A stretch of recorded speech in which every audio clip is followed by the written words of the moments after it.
Isip usa ka driver si Joseph Dodong Buntag ni gamit sa Paragis Bila-Bila Herbal Oil ug maayo na ang iyang gibati karon.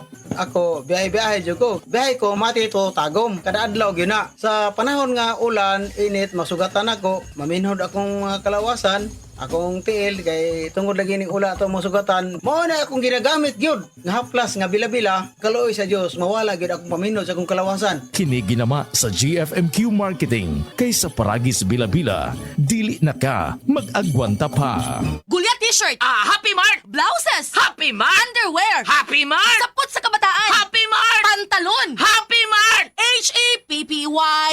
M-E-R-T! Happy Mart!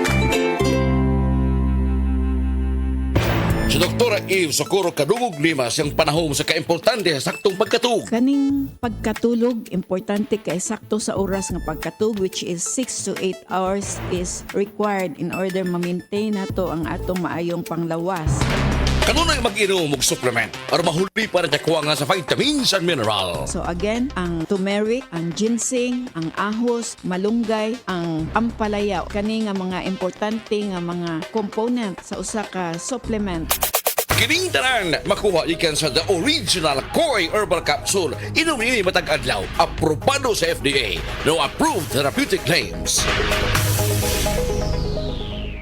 Ako si Ruben Gonzaga, host ug businessman. Fame, money, power, wala diha ang tinuod nga fulfillment. Pagkailan ako sa Ginoo, dito lang ko nakabati sa kalipay ug kalinaw nga walay sama. Maong I want to dedicate my life sharing the word of God. Dili na ko ni mabuhat nga misyon kung magabusar ko sa akong lawas. Maong ginasiguro nako nga I maintain a balanced diet ug ginasabayan nako sa pag-inom og MX3 capsule. Kung si Jesus kasangga nako spiritually, kasanggasam nako physically ang MX3. Mahalagang paalala, ang MX3 capsule ay hindi gamot at hindi dapat gamiting panggamot sa anumang uri ng sakit.